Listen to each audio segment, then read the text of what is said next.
The railway was built as a mineral line and originally ran along the quay. The copper and granite then continued its journey by boat. Today, Looe is more synonymous with tourism. The line has been cut back about a quarter of a mile to the north and now terminates at a modest single-line platform sufficient to accommodate the 1 or maximum 2-car train.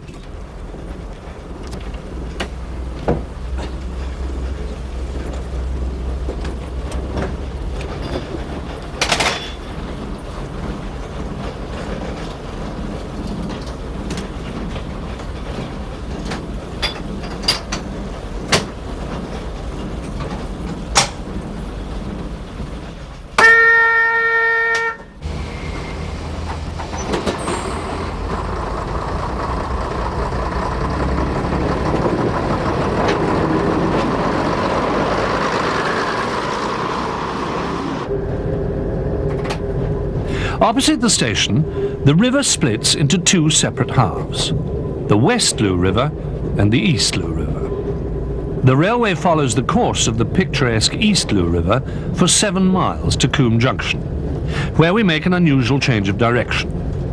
The speed limit over the first section is 30 miles per hour.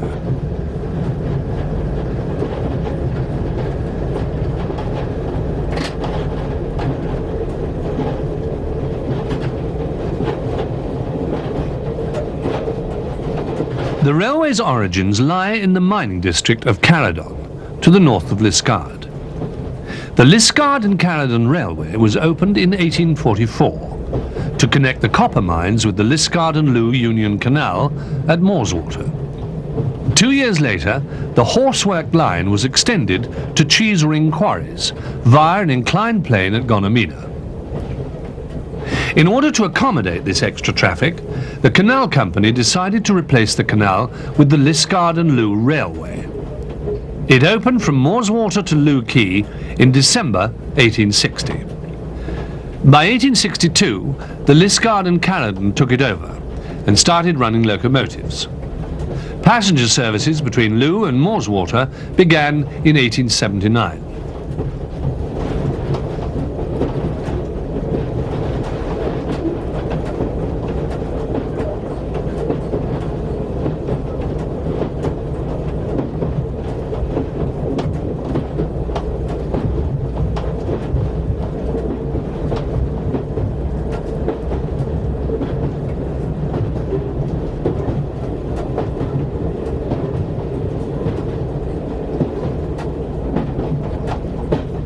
The black cross is a level crossing warning board.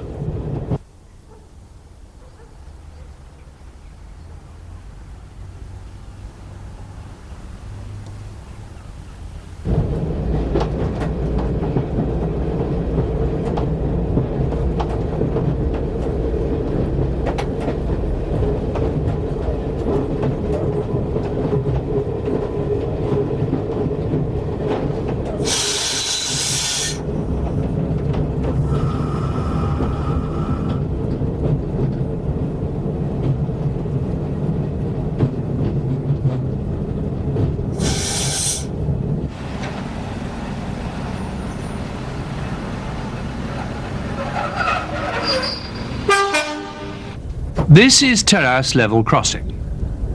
Being ungated, trains must come to a complete stand before proceeding.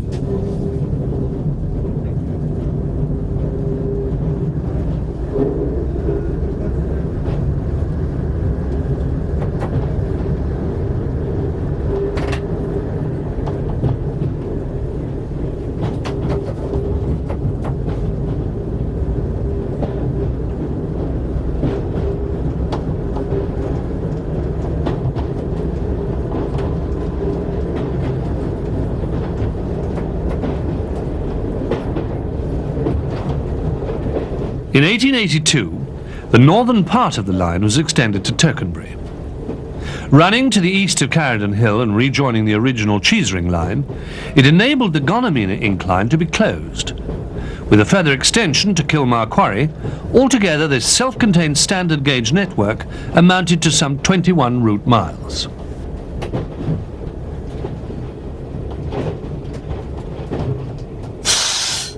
Over the years, various proposals have been put forward to extend the line further.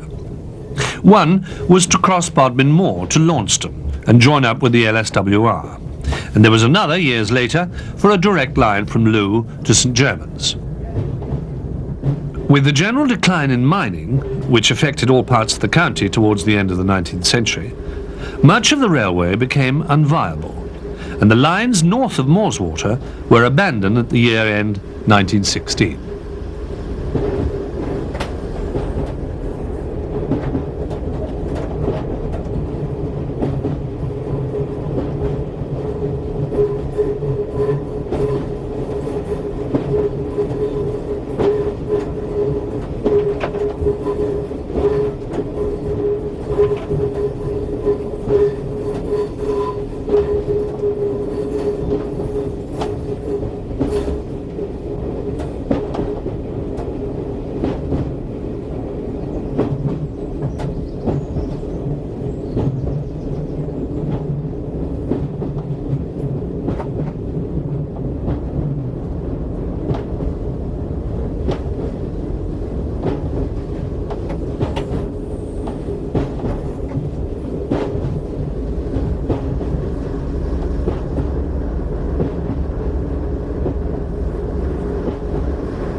This is Sand Place, one of 4 intermediate halts on the line, all of which are now request stops.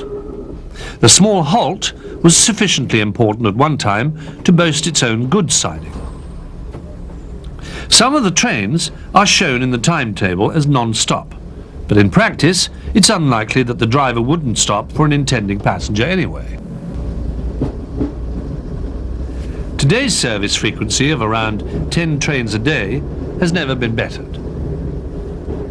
Level for the first 2 miles, the line now begins a continuous climb all the way to the terminus, initially at 1 in 200.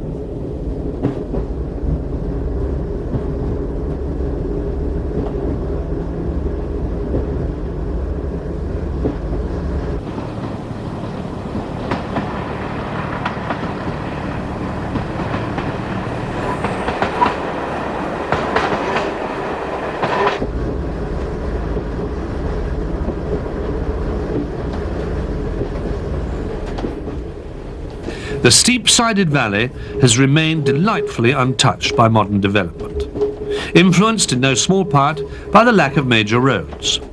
Even a handful of small villages are set well back from the valley itself.